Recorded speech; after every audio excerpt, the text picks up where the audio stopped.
madaxweynaha jamhuuriyadda federaalk ee Soomaaliya mudane xasan sheekh maxamuud oo booqasho qaadatay 2 maalmood ku tagay magaalada Jigjiga ee caasimadda dowlad deegaanka Soomaalida Itoobiya ayaa inta uusan ka soo laaban halkaasi loogu sameeyay munaasabad ballaaran oo lagu sagootinayay madaxweynaha iyo wafdigiisa. munaasabadda oo ka dhacday madaxtooyada Jigjiga ayaa waxaa ku sugnaa madaxweynaha dowlad deegaanka Soomaalida Itoobiya mudane Cabdi Maxamuud Cumar, dhammaan mas'uuliyiinta dowlad deegaanka iyo qaar ka mid ah shaqaalaha hay'adaha kala duwan ee dowlad deegaanka. horaanta munaasabadda sagootinta ah ayaa lagu soo bandhigay heeso si gaara loogu talagalay madaxweynaha iyo caasimadda uu ka yimid ee Muqdisho, kuwaas oo ay qaadayeen fanaaniin caan ka ah dhulka Soomaalida oo dhan. madaxweynaha jamhuuriyadda mudane xasan sheekh maxamuud ayaa kadib khudbad ka jeediyay halkaasi waxa uu si weyn ugu mahadceliyay madaxda iyo shacabka dowlad deegaanka Soomaalida Itoobiya oo uu sheegay in ay sameeyeen wax lagu daydo, isagoo sidoo kale uga mahadceliyay soo dhaweynta iyo sagootintii ay u sameeyeen. waxa uu madaxweyne xasan sheekh maxamuud kula dardaarmay in hore ay u sii wadaan nabadda iyo horumarka ay ku tallaabsadeen shacabka iyo mas'uuliyiinta dowlad deegaanka Soomaalida Itoobiya. dhulka Soomaalidu ay degto waayahan waxa ugu muhiimsan ee qof kasta oo shakhsi kasta ah oo qowmiyadda Soomaalida meel kasta ay ku nool yihiin ay mar walba u taagan waxay ahayd nabadda. madaxweyne Cabdi waa u mahadcelinayaa in halkan maanta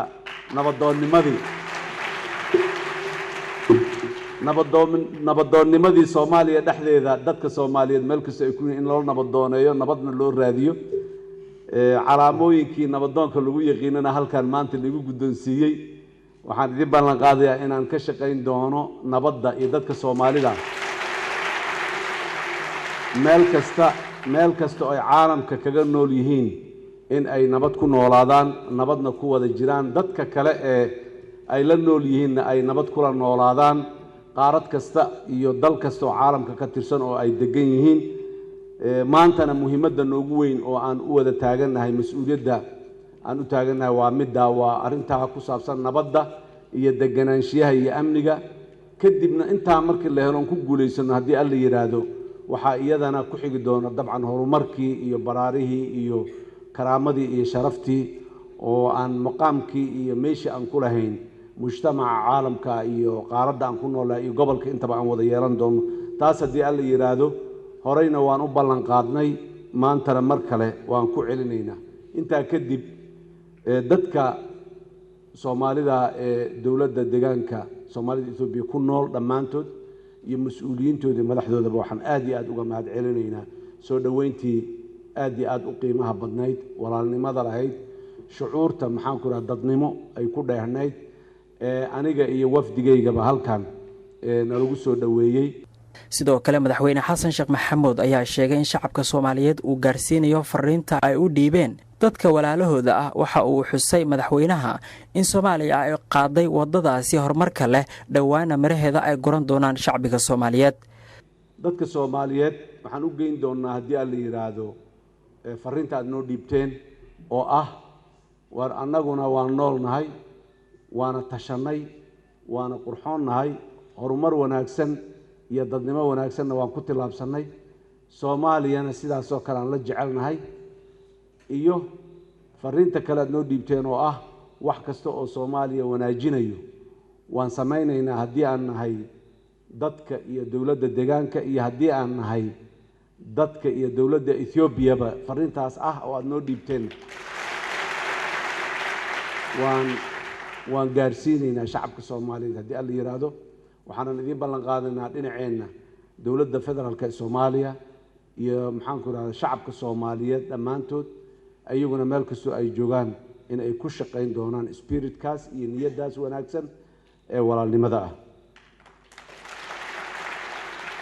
ugu dambeyn madaxweynaha dowlad deegaanka Soomaalida Itoobiya mudane Cabdi Maxamuud Cumar ayaa dhankiisa waxa uu sheegay in booqashada madaxweyne xasan sheekh maxamuud ay tahay mid taariikhda baal dahaba ka gashay, diyaarna ay u yihiin in ay u ololeeyaan nabadda iyo horumarka Soomaaliya.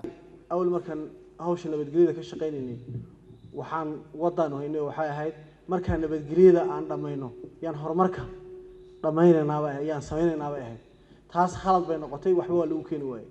laakiin waxaan go'aansanay inaan nabadgelyada iyo horumarku ayna kala maarmaynin oo la isgarab wado oo waxa weeyaan nabadgelyadiina hawl laga wado horumarkiina la wado. tusaale ahaan inaan ceelkii qodno anagoo nabadgelyada ka shaqeynayna, iskuulkiinaan sameyn anoo nabadgelyada ka shaqeynayna laakiin qorsho marka hore waxaa markaan nabadgelyada dhammayna waddanku nabad noqdo ayaa ceelkana la qodi biyahana la sameyn taa way isbuuxu weeyay marka haddaba waxaan leeyahay idinkoo shaqada maxaan ku rahaa la dagaalanka al-shabaab ee maxaan ku rahaa ugus ku jira inaad maxaan ku rahaa garab wadaan tii horumarkana si ay maxaan ku rahaa ay arrintu u noqoto mid uu shacabku faraha la soo galo taas waa qodobkaas qodobka kale doonay inaan ka hadlo waxaan rabaa maxaan ku rahaa madaxweynaha inaan raahno si nabad ilaahay kugu nabadgeeyo waddanka ka timid muqdisho dadka Soomaalida ana sidii aan waxa weey maxaan ku rahaa awal aan wada hadalay waxa weeyaan nimanka hadda inagala jooga waxa weey Cabdikariin waxa laga joogo mahad iyo waxa weey maxaan ku rahaa geeli in kastoo madaxweynuhu markuu ka hadlayay dadka timaha leh iyo dadka aan lahayn aan geelanayn labadaba kuma jiro isagu dadka timaha cirada leh iyo dadka timaha madow markuu hadlayay geelan xawana waxaan iri isagu inta kuma jiro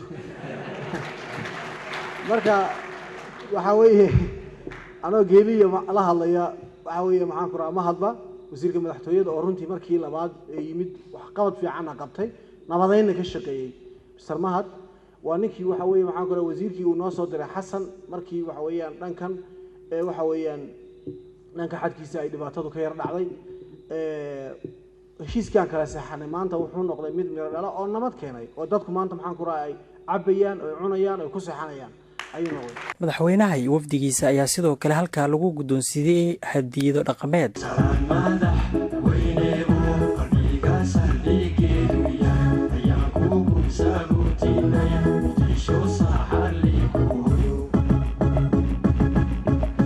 madaxweynaha jamhuuriyadda mudane xasan sheekh maxamuud iyo wafdigii horkacaya ayaa kadib ka soo duulay garoonka garaad wiilwaal ee magaalada Jigjiga waxayna si nabada ku soo gaareen caasimadda jamhuuriyadda ee Muqdisho.